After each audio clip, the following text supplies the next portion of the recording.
নমস্কার বন্ধুরা, কেমন আছেন সবাই? পাপিয়াস কিউলিনারি আর্টে সবাইকে স্বাগতম। আজকে আমি সকালে ব্রেকফাস্টে বানালাম, আসলে কি নাম দিব বুঝতে পারছি না, নামটা না হয় আপনারাই দিলেন। তবে ডিম ভাজার ঝামেলা ছাড়াই এই পরোটাটা আমি বানিয়ে ফেললাম। প্রথমে আমি নিয়ে নিয়েছি ময়দা, এবার আমি দিয়ে দিলাম লবণ আর সয়াবিন তেলটা ময়ম দেওয়ার জন্য। এবার আমি ভালো মতো ময়ম দিয়ে রেখে দিব বেশ কিছুক্ষণ। আসলে ময়ামটা খুব সুন্দর করে দিতে হবে, ময়ামটা ভালো হলে পরোটাটাও খুব ভালো হবে। এটা অবশ্য আপনারা জলখাবারেও বানাতে পারেন, বিকেলের জলখাবারে অথবা সকালের ব্রেকফাস্টে, দুই সময়ই খাওয়া যাবে। যার যখন মন চায় বানিয়ে ফেলতে পারেন ঠিক সেইভাবে। এবার আমি কিছুক্ষণের জন্য ময়দাটা রেখে দিলাম সেট হওয়ার জন্য। এবার আমি পরোটাগুলো বেলে নিব। আসলে আমরা তো কত কিছুই খাই, প্রতিদিন নিত্য নতুন কত কিছুই বানাই।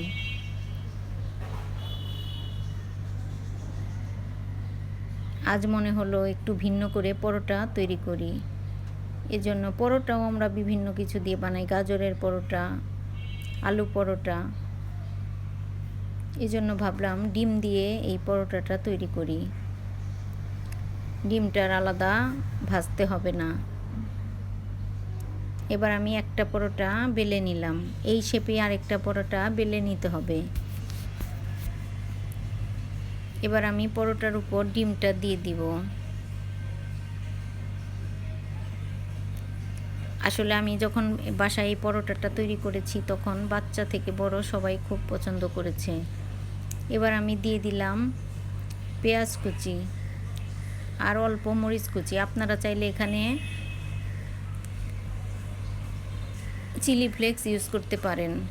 আমি তো বাচ্চাদের জন্য বানিয়েছি, এজন্য আমি এটায় চিলি ফ্লেক্স দিলাম না।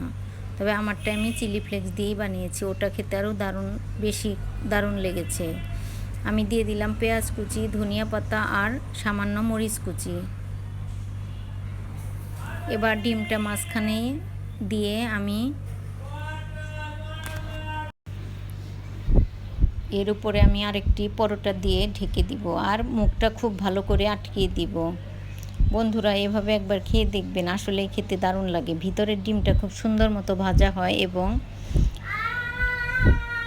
সব জায়গায় ধনিয়া পাতা, মরিচ, পেঁয়াজের, ডিমের ফ্লেভারটা পাওয়া যায় এবং টেস্টটা পাওয়া যায়, দারুণ লাগে, খুব ভালো লাগে খেতে।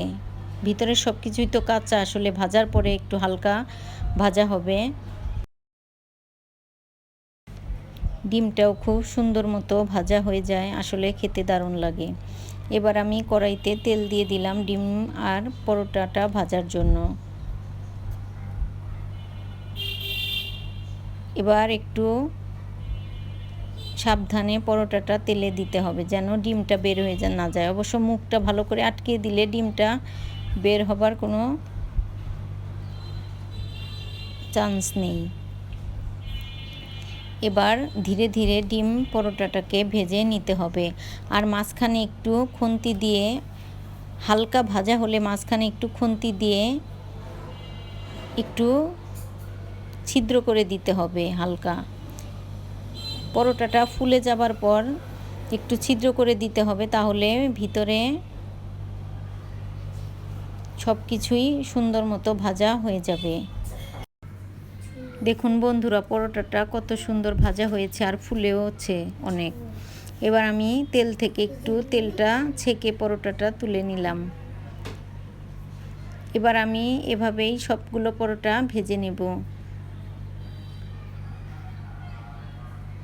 এই পরোটাটাও আমি তেলে দিয়ে দিলাম এবং হালকা জালে লো হিটে আমি ভেজে নিব।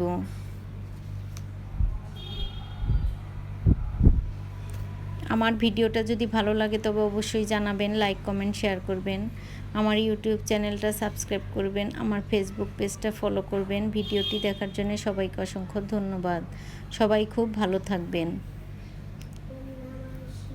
এবার আমি পরোটাগুলো ভেজে তুলে নিয়েছি, সবগুলো পরোটা আমার ভাজা হয়ে গেছে। এবার আমি 3টে পরোটা তুলে নিয়েছি ভেজে।